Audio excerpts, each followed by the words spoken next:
Assalamualaikum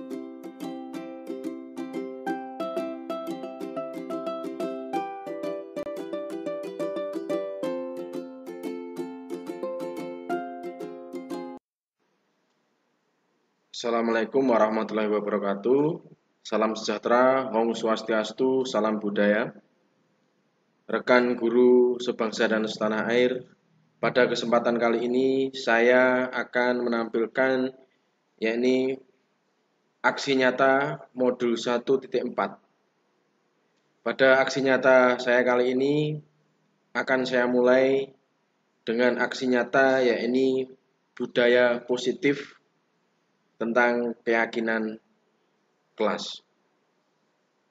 Setelah itu saya lanjut yaitu sosialisasi atau seminar tentang apa yang telah saya dapatkan selama kegiatan pendidikan guru penggerak sampai saat ini. Dari modul 1.1, 1.2, 1.3 dan modul 1.4. Sosialisasi atau seminar tersebut akan saya lakukan dengan teman sejawat yang ada di sekolah saya. Setelah itu dilanjut yakni dengan video-video aksi nyata yang telah saya lakukan dari mulai aksi nyata modul 1.1 sampai dengan modul 1.4.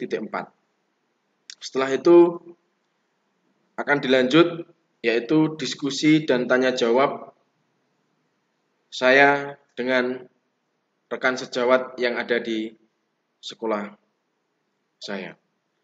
Besar harapan saya bahwa video aksi nyata ini bermanfaat bagi rekan-rekan guru sekalian.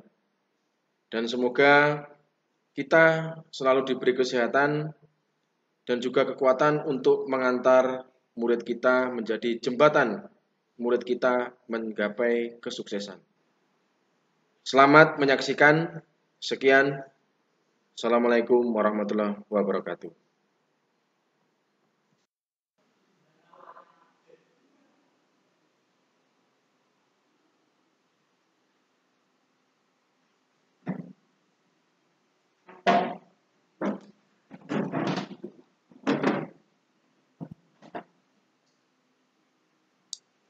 Assalamualaikum warahmatullahi wabarakatuh.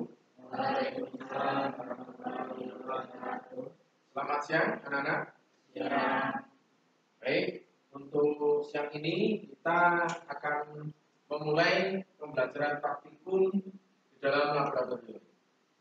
Sebelum kita mulai praktikum, silakan dipimpin berdoa. Siapa yang bertugas atau ketua kelas, silakan dipimpin berdoa terlebih dahulu.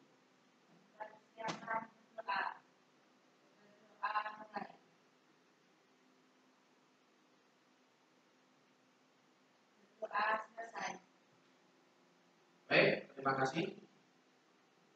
Untuk hari ini yang tidak masuk siapa? Ibra ya. Ibra dan Novita.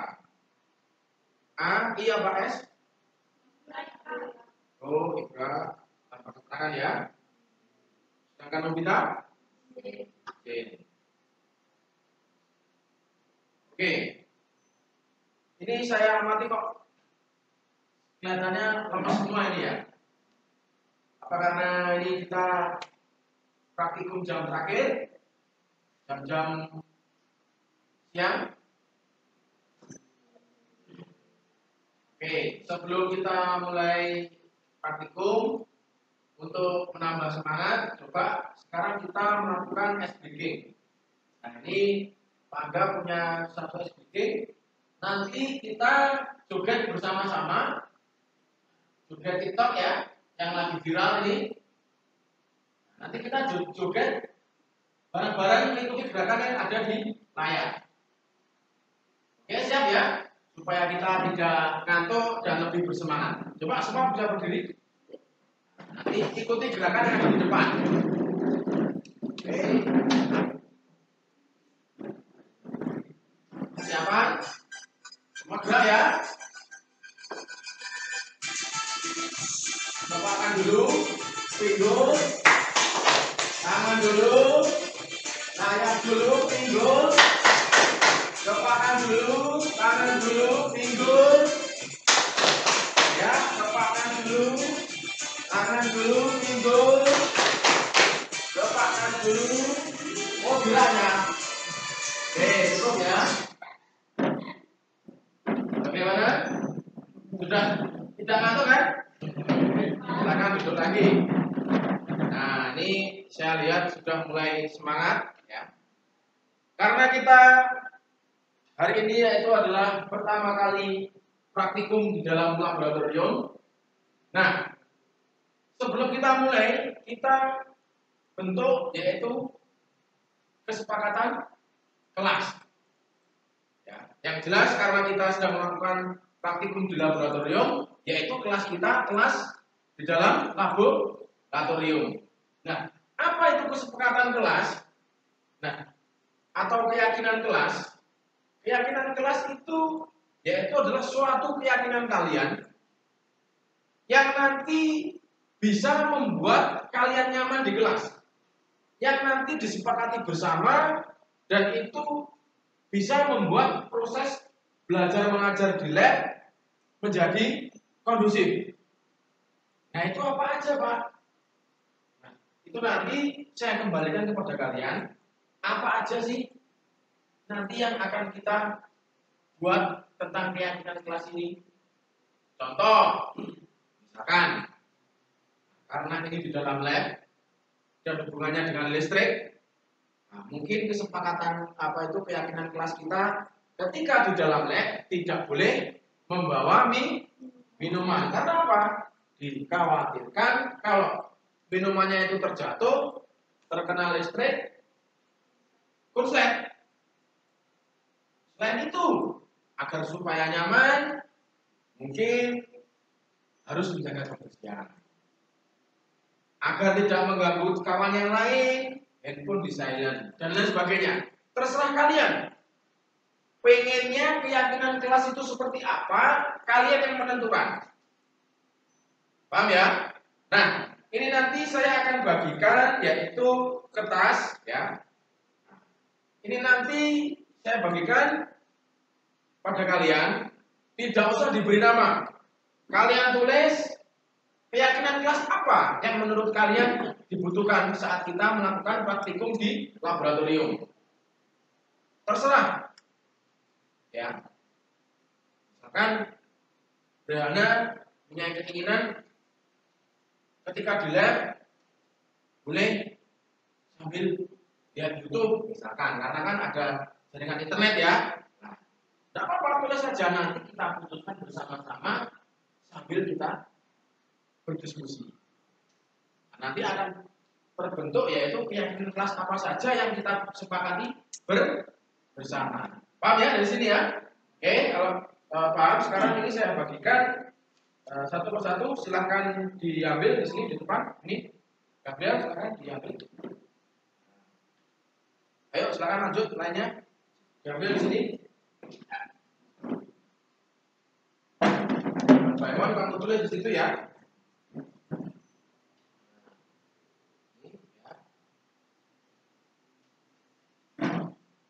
Oke.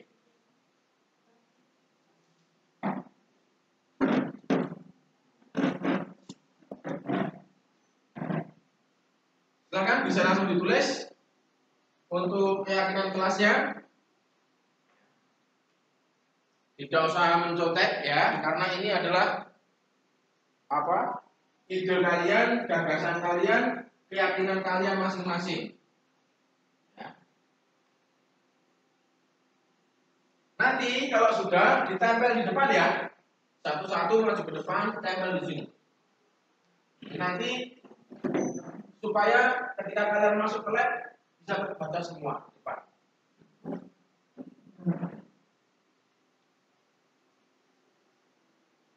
Sudah apa belum?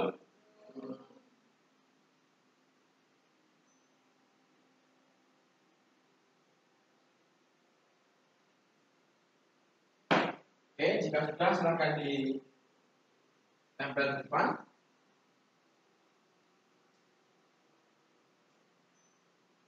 Sudah?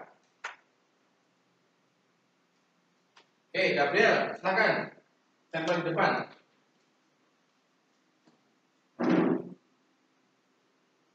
Ada di sini ya. Ya, langsung nanti disusul lainnya. Silakan. Ya, silakan.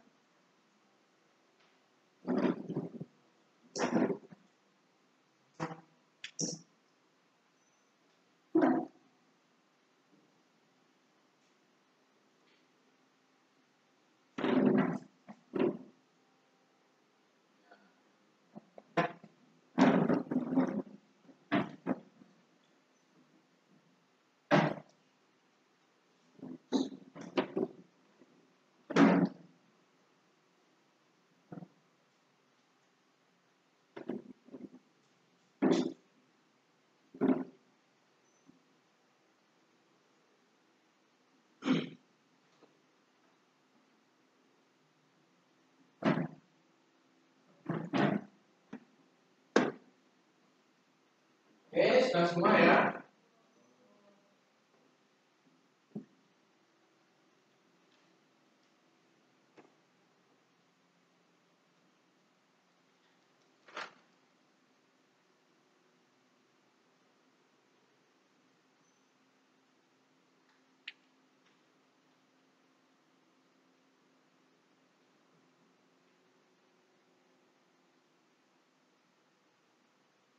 Oke, saya akan baca satu persatu. Ya, di sini ada yaitu ketika di lab tidak boleh membawa makan dan minuman. Oke, sepakat ya? Karena itu bisa membuat peralatan tidak maksimal. Terus ini ada lagi bekerja sama, gotong royong, saling tolong menolong lah. Ini gimana? Setuju? Oke, tidak masalah. Jadi ketika kamu di dalam melakukan praktek, ya mungkin ada kawan yang kurang bisa mengoperasikan atau bisa mempraktekkan suatu aplikasi, bisa saling tolong menolong. Ya, harus itu. Kebersihan apa ini? Ini tulisannya siapa ini? Nggak begitu kelihatan ini. Kebersihan laboratorium ya maksudnya ya. Kebersihan laboratorium, tanggung jawab tiket hari itu. Oh itu ya, oke. Jadi setelah melakukan praktek, berarti lab yang bertanggung jawab untuk membersihkan sama seperti tiket di kelas gitu ya. Oke. Nah, terus berikutnya jujur dan bertanggung jawab. Oke, bisa. Ya, maksudnya jujur ya mungkin kalau ada flash disk yang ketinggalan ya harus diumumkan ya. Tanggung jawab. Tuh. Ini ada lagi kalau praktek diperbolehkan menonton dan mendengarkan MP3. Nah, ini kira-kira bagus nggak ini? Bagus ya? Oke, jadi kalau kalian praktek, silahkan mau kalian mendengarkan MP3 atau lagu, tapi dengan catatan tidak mengganggu kawan yang lain, ya. Dan pekerjaan harus selesai. Nah, nanti bisa pakai headset yang ada di belakang. Ya, jadi kalau kamu sedang mengerjakan tugas, ya, biar kalian lebih nyaman, lebih fokus, boleh sambil mendengarkan MP3, tapi pakai headset, ya. Ini ada tambahannya nih, belum ditulis, harus memakai headset, ya. Silakan. Nah, ini ada lagi yaitu ketika keluar harus izin pada guru. Oke, ya, nggak apa-apa. Jadi kalau misalkan kalian mau ke kamar mandi, ya, atau mau keluar laboratorium harus izin dulu. Oke. Baik, ini adalah kesepakatan keyakinan kelas yang kita buat, ya. Dan saya sangat mengapresiasi ini. Maka dari itu, selama kita praktek di dalam kelas laboratorium ini, acuan kita, keyakinan kelas kita adalah ini. Ya, dan ini biar tempel di sini supaya apa? Supaya kalian ketika masuk melihat, bisa kalian membaca, ya. Karena ini adalah suatu keyakinan kelas yang kita buat bersama-sama. Oke ya. Baik, sebelum kita masuk ke materi berikutnya, ini Pak Angga akan mencoba mengulang beberapa materi yang di pertemuan sebelumnya. Oke. Masih ingat pertemuan sebelumnya sebelum kita melanjutkan praktikum? Masih ingat? Masih ya? Oke. Coba ini kalau masih ingat saya tanya dulu. Assalamualaikum warahmatullahi wabarakatuh. Selamat siang Bapak Ibu guru dan rekan sejawat saya. Pada kesempatan kali ini saya akan berbagi pengalaman dan juga mensosialisasikan apa saja yang pernah saya dapat selama menjalani yakni pendidikan guru penggerak. Nah, saya ucapkan terima kasih atas waktu dan juga kesempatannya untuk dapat menghadiri kegiatan sosialisasi ini. Langsung saja saya akan menjelaskan atau mensosialisasikan pengalaman saya, yaitu selama saya mengikuti pendidikan guru penggerak. Nah, dalam pendidikan guru penggerak sejauh ini saya yaitu mempelajari modul 1.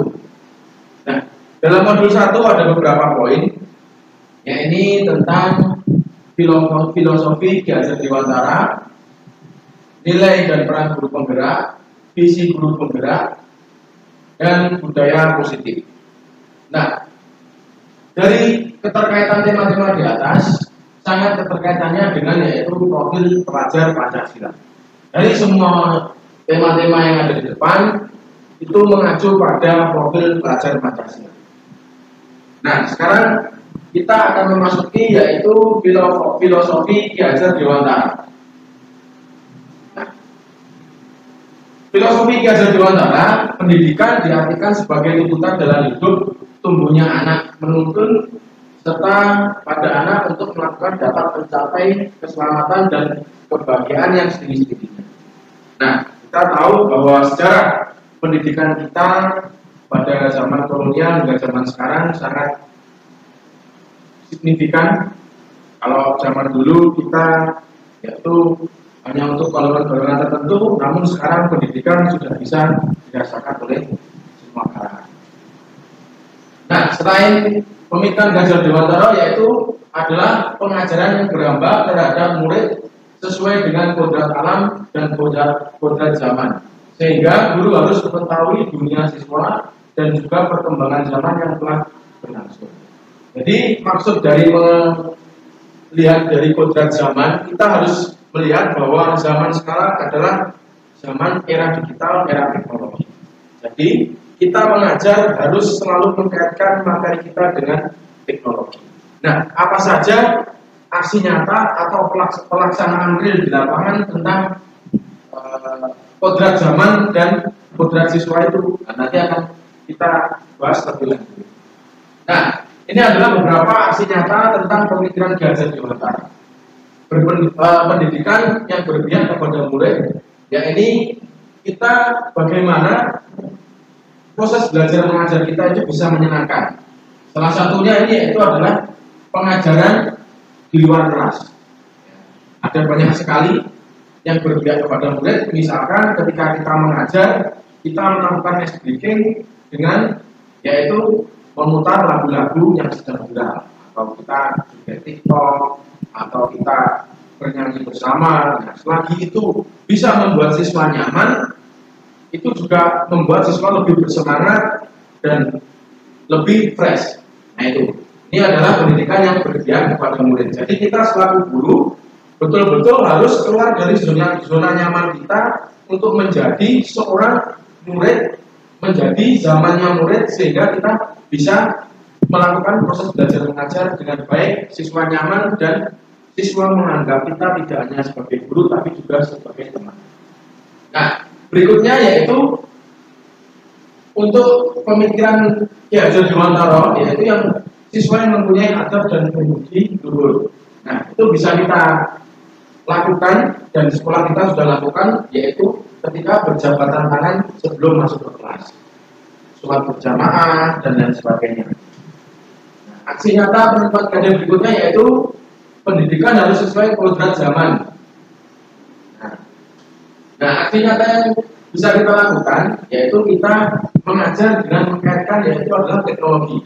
Karena kita tahu zaman sekarang adalah zaman teknologi. Apa yang ada dalam materi-materi kita seyogianya kita kaitkan dengan teknologi. Contoh, ketika kita melakukan pretest dan post-test, kita melakukan dengan aplikasi yang ada di internet. Misalkan kita menggunakan kuis, Kahoot, kurva, dan lain sebagainya. Sehingga siswa merasa bahwa itu adalah suatu inovasi dan dekat dunianya dengan anak. Berikutnya yaitu pendidikan penerapan tentang kodrat alam. Kita harus melakukan hal seperti ini.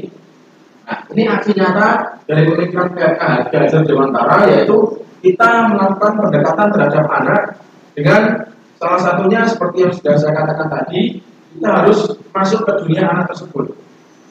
Ya, kita tahu mungkin selera kita, selera Bapak Ibu guru mungkin lagu-lagu tempo dulu.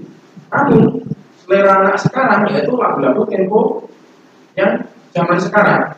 Walaupun kita tidak suka dengan lagu-lagu yang tempo sekarang, ya, kita harus bisa memaklumi itu karena itulah dunia anak. Kita bisa melakukan SBG atau mungkin kita melakukan refleksi dengan mendengarkan lagu di kelas, itu tidak masalah. Ya, yang jelas apa lagu yang viral saat itu kita putar. Jadi siswa kita merasa fresh, merasa nyaman.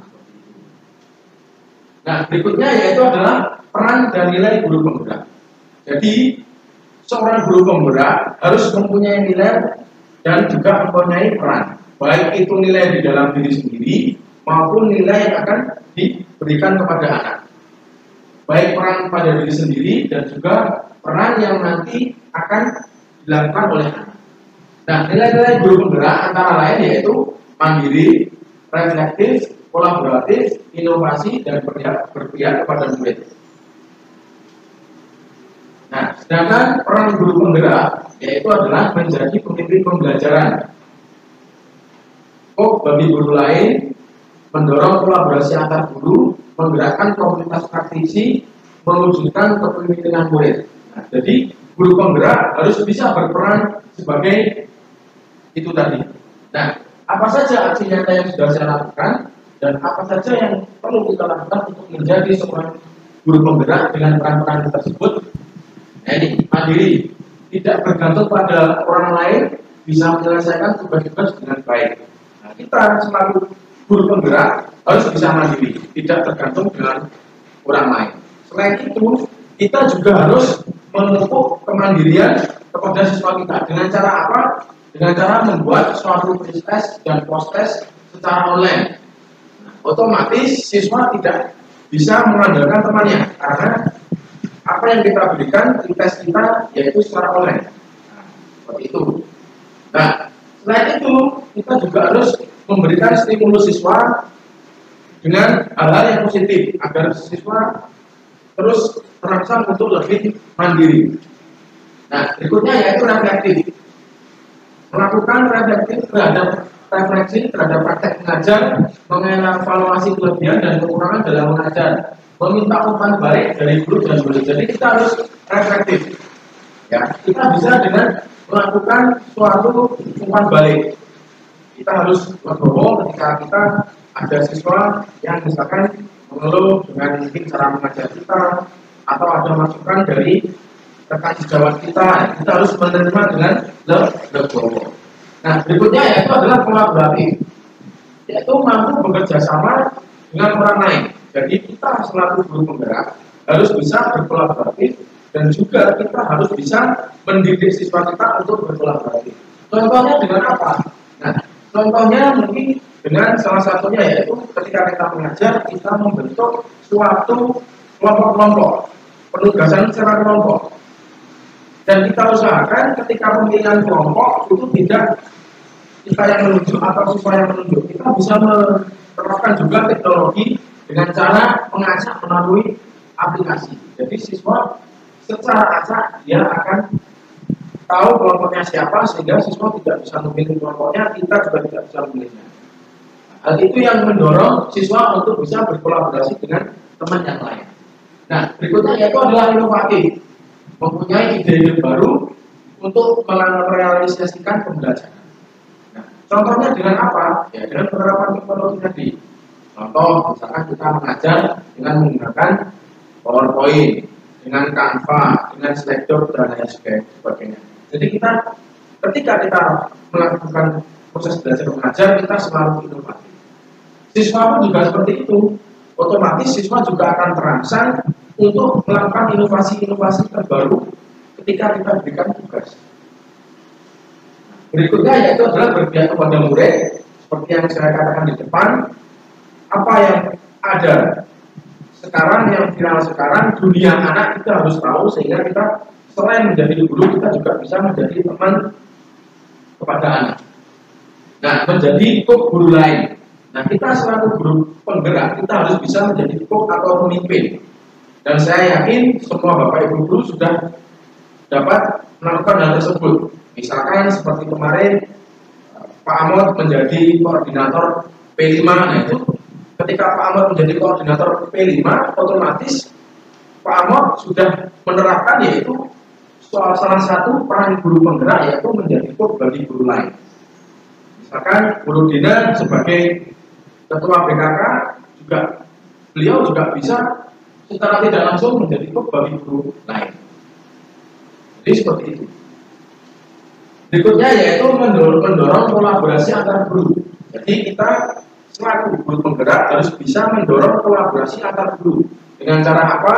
Dengan cara kita yaitu lebih mendekatkan komunikasi kita untuk hal-hal yang positif untuk sekolah dan untuk siswa-siswi kita. Nah, berikutnya yaitu adalah menggerakkan komunitas praktisi.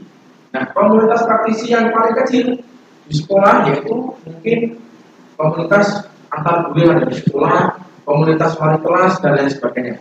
Kita bisa mengkoordinir komunitas-komunitas tersebut dengan baik. Nah, berikutnya yaitu adalah visi sekolah. Nah, guru penggerak harus bisa merumuskan suatu visi sekolah yang mengacu pada profil pelajar Pancasila.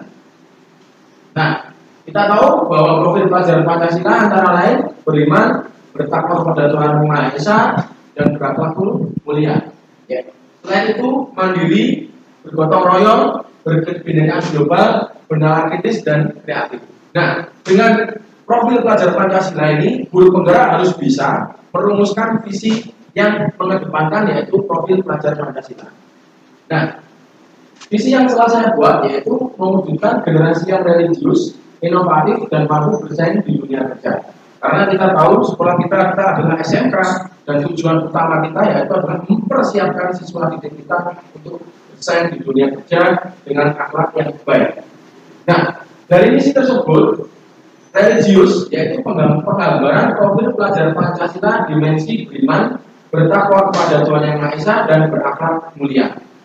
Sedangkan inovatif, penggambaran profil pelajar Pancasila dimensi kreatif, bersaing di dunia kerja yaitu penggambaran profil pelajar Pancasila dimensi mandiri. Nah, selebihnya apa saja yang harus kita lakukan, prakasa perubahan apa saja untuk merealisasikan visi tersebut. Nah, di sini bagaimana mewujudkan adab yang baik dan berbudi luhur pada siswa. Nah, yang kita lakukan yaitu bisa memberi motivasi yang teladan kepada anak, melakukan pembiasaan berbicara yang sopan. Setiap masuk sekolah atau masuk sekolah kita berjabat tangan. Nah, itu adalah salah satu untuk merealisasikannya. Terus berikutnya bagaimana cara meningkatkan inovasi siswa dalam proses belajar mengajar. Nah, di situ sudah jelas yaitu langkahnya memberikan kebebasan terhadap siswa untuk menghias kelas. Karena apa? Dengan menghias kelas, siswa akan lebih berinovasi dan siswa akan nyaman ketika mendapatkan pelajaran. Nah, berikutnya yaitu adalah ambil pelajaran. Nah, hal positif apa yang dirasakan setelah menuangkan adab atau budi luhur dengan baik? Nah, proses belajar mengajar berjalan dengan kondusif dan tercipta rasa saling menghargai, tegang rasa dan saling menghormati sesama guru dan juga sesama murid. Nah, hal positif apa yang dirasakan setelah menerapkan inovasinya dalam pembelajaran? Yakni siswa semakin antusias belajar, lebih bersemangat dalam menerima pembelajaran, dan siswa selalu berinovasi dalam belajar. Nah, berikutnya adalah gali mimpi. Nah, kebiasaan baru apa yang akan didapat atau dirasakan setelah siswa menerapkan kebiasaan berakhlak baik dan berbudi luhur? Nah, antara lain yaitu kebiasaan yang dirasakan adalah lebih terjalin rasa saling menghormati. Jabarkan rencana. Nah, apa langkah yang dilakukan untuk meningkatkan ada budi pekerti luhur yang baik bagi siswa? Yaitu langkahnya memberikan motivasi yang teladan kepada anak, melakukan pembiasaan terhadap anak seperti jabatan tangan. Ya, kita selalu mengingatkan bahwa anak harus bersikap sopan kepada bapak ibu. Nah, apa yang dilakukan untuk meningkatkan inovasi siswa dalam proses belajar? Ya, ini antara lain memberikan aktivitas dan proses berbasis teknologi, memberikan penugasan kelompok individu dengan melibatkan teknologi, misalkan menggunakan Canva, Slido, dan lain sebagainya. Nah, atur eksekusi.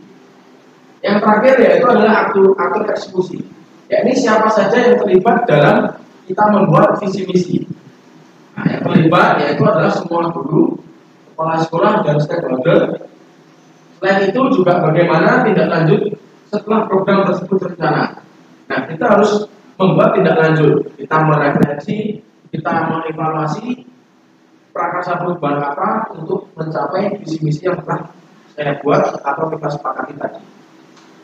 Nah, berikut adalah pelaksanaan untuk mewujudkan visi misi yang telah saya buat.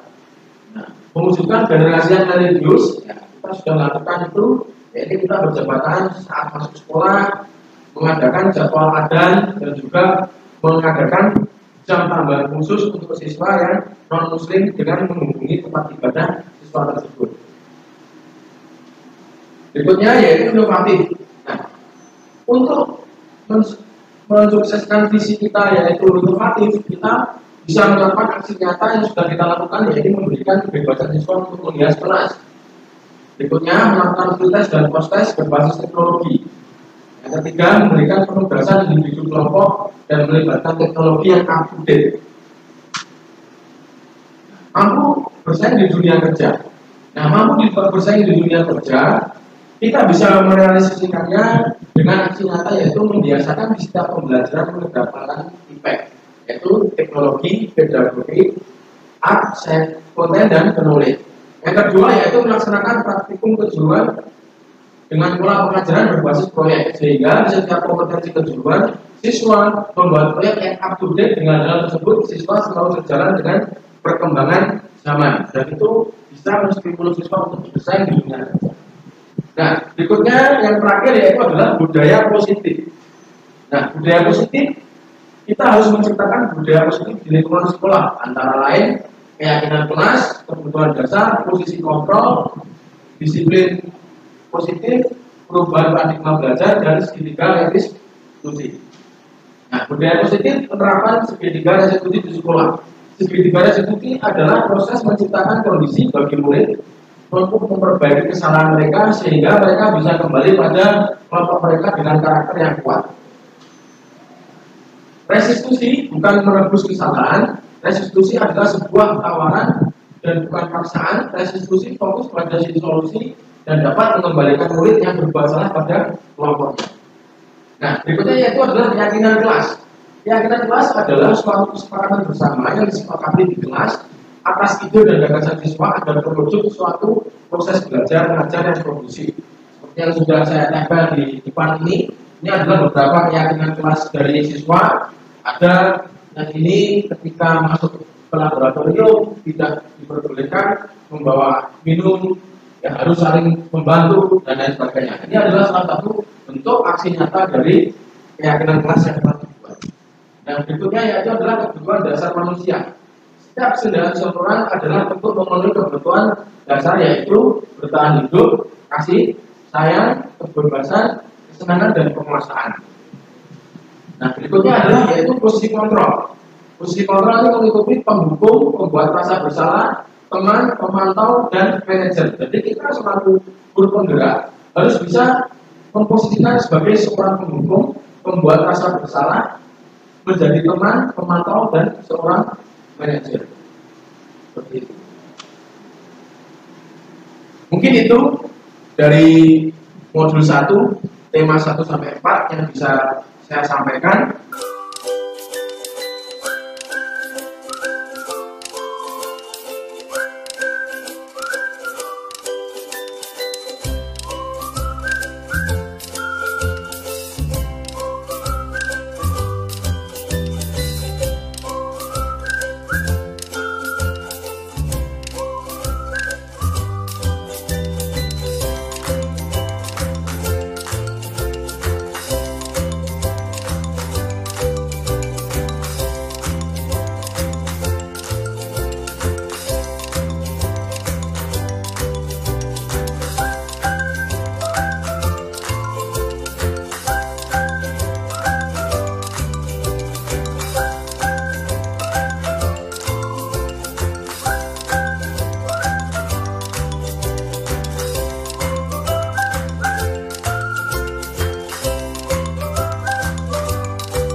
wabarakatuh, salam sejahtera, Om Swastiastu, salam budaya.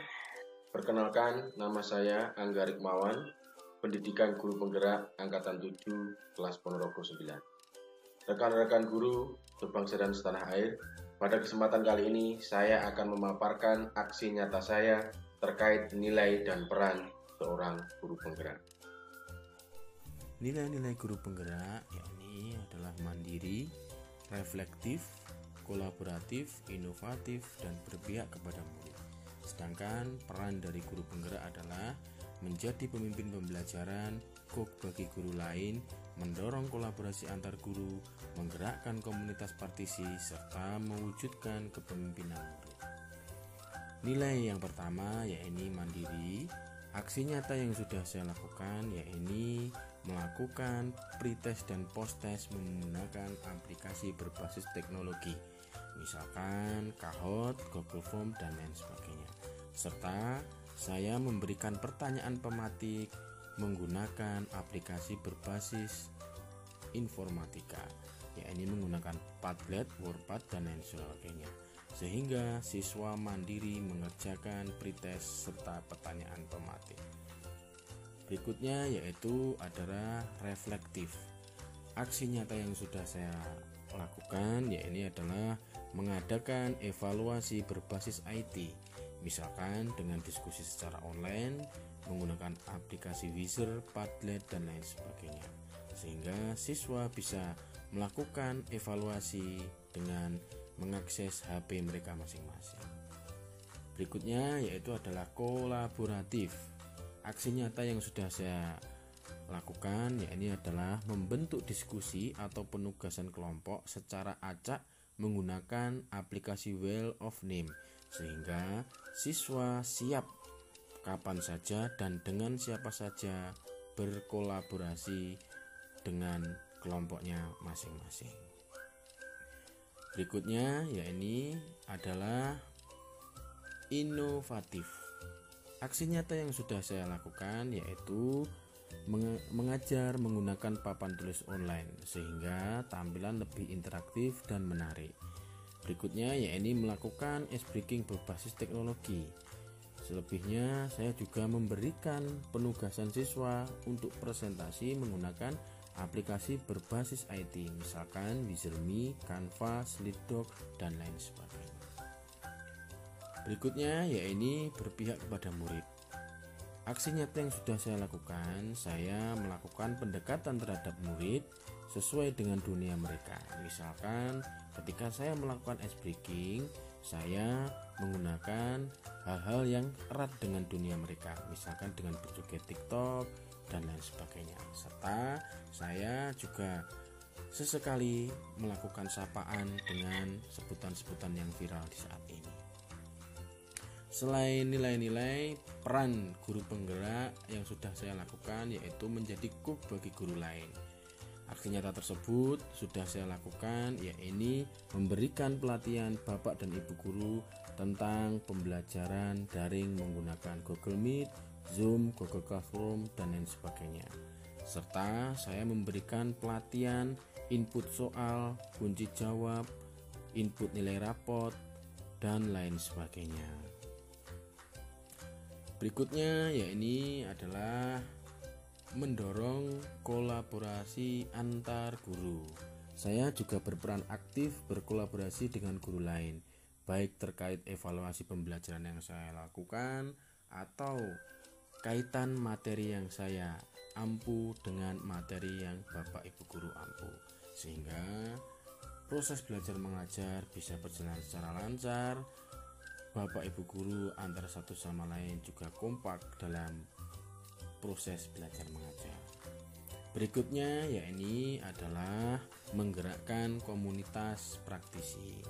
Saya selalu berperan aktif dalam kegiatan praktisi, misalkan MPMP, kegiatan workshop, seminar, dan lain sebagainya.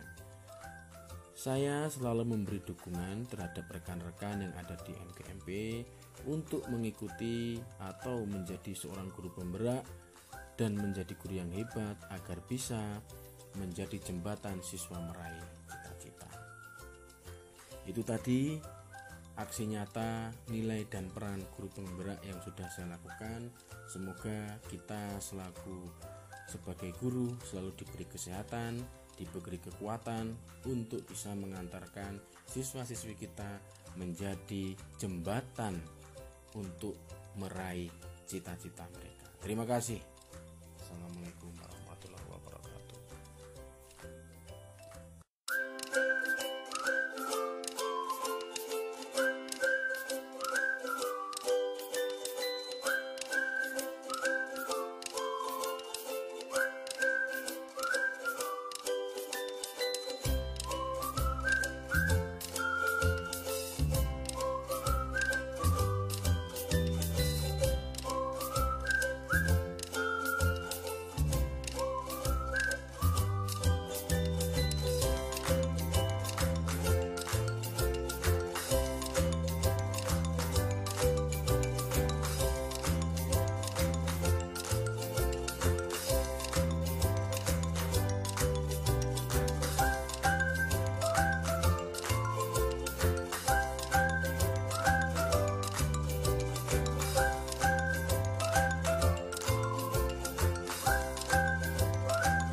Assalamualaikum warahmatullahi wabarakatuh. Saya Bu Widya, pengajar IPA rekan sejawat dari Pak Angga.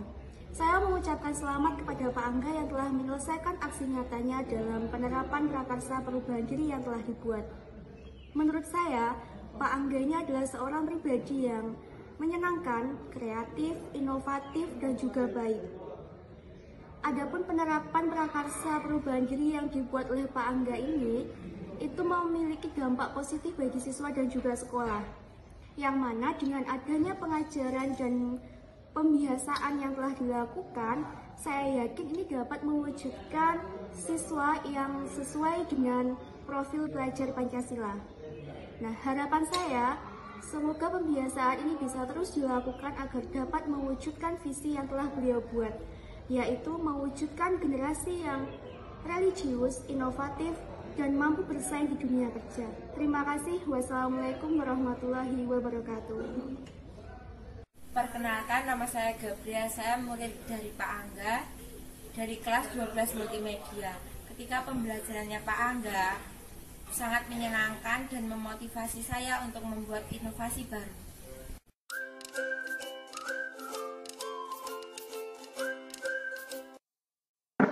Nah, mungkin ada Bapak Ibu guru yang akan bertanya, dipersilakan. Ya, silakan Pak Dawang. Karena pendidikan guru penggerak digabung dengan tingkat TK, SD, SMP, dan SMK serta sekolah kebutuhan khusus.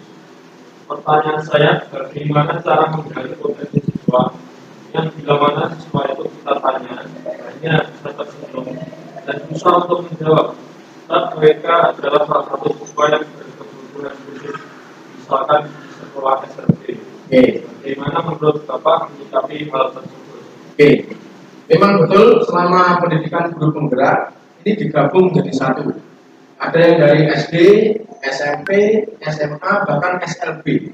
Nah, dengan poin-poin yang telah saya utarakan, tentunya ada beberapa guru yang betul-betul tidak dapat penerapan teknologi atau tidak dapat menerapkan proses inovasi.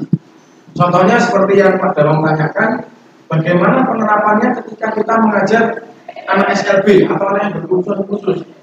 Kita tahu ya, anak SLB aja itu kadang diajak ngomong sulit. Bagaimana penerapannya? Nah, hal itu sudah pernah saya diskusikan dalam suatu forum ketika berada pada komunitas kami, yaitu komunitas guru penggerak.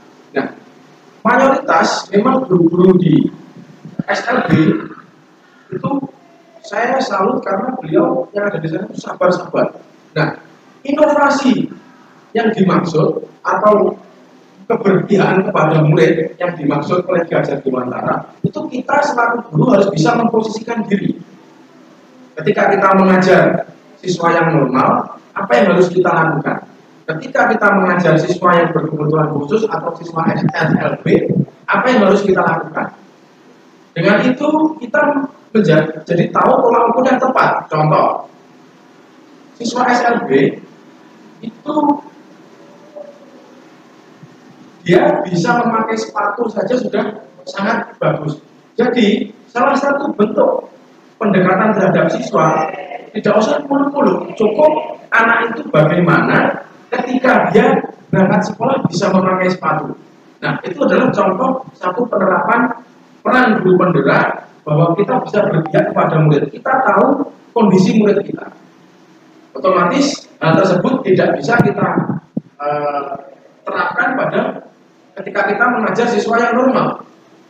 Jadi ketika kita mengajar siswa SLB, anak bisa menulis atau anak bisa menggambar aja itu sudah bagus. Anak bisa memakai sepatu dengan mandiri aja itu sudah bagus. Karena realitanya Bapak Ibu guru yang di SLB itu seperti itu.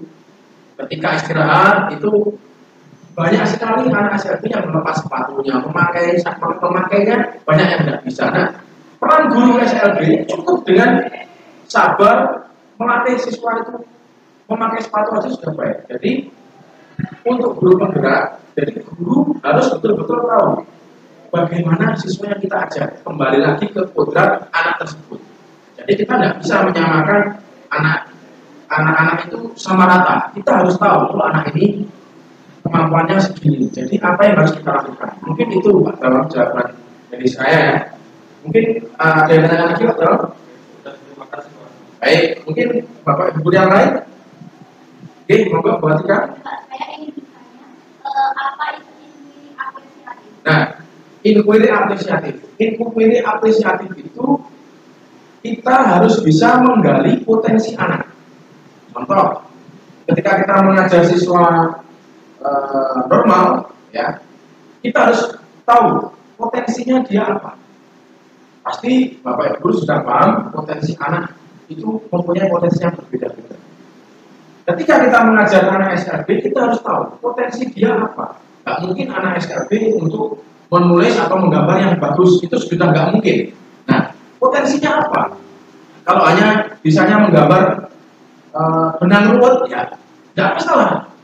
Tapi kita harus menstimulus potensi anak, karena nggak ada itu anak yang sempurna dan nggak ada anak itu yang kurang, pasti dia punya kelebihan. Nah, inquiry apresiatif itu adalah bagaimana kita menggali potensi setiap anak sehingga kita bisa menjadi jembatan anak itu menjadi diri mereka dan sukses dengan apa yang mereka inginkan. Mungkin itu jawaban dari saya. Ada pertanyaan lagi, Bu Atika? Cukup? Oke, mungkin lainnya? Ya, Pak Ahmad. Tadi dijelaskan bahwa penerapan teknologi menjadi salah satu untuk pembelajaran sesuai zaman yang sekarang. Jika pembelajaran untuk SD atau TK, penerapan teknologinya seperti apa? Soalnya anak SD kan biasanya nggak boleh berapa HP. Oh, ya. Ya, bagus sekali. Jadi kita di guru penggerak harus dituntut yaitu berkembang sesuai zaman. Nah, bagaimana ketika kita mengajar anak TK atau anak SD yang notabene tidak membawa HP? Kalau kita selaku SMK mungkin tidak masalah kita melakukan pretest dengan handphone, dengan online, siswa semua membawa HP. Namun gimana sekolah yang tidak menggunakan HP? Jadi ini perlu saya luruskan bahwa penerapan teknologi itu tidak harus siswa memegang teknologinya, tapi kita selaku guru yang harus bernuansa teknologi. Contoh, waktu mengajar TK, ada rekan sejawat saya di komunitas guru penggerak.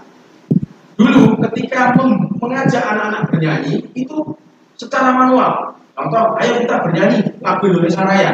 Nah, dengan kodrat zaman, seyogyanya guru TK tersebut sekarang menggunakan laptop, menggunakan proyektor, ada sound systemnya, dan diputarkan video lagu Indonesia Raya dari YouTube. Nah, itu sudah salah satu penerapan teknologi di anak TK. Nah, salah satunya itu. Jadi tidak harus siswanya yang memegang HP atau siswanya berteknologi, tapi kita selaku guru ketika mengajar kita harus mengaitkan teknologi.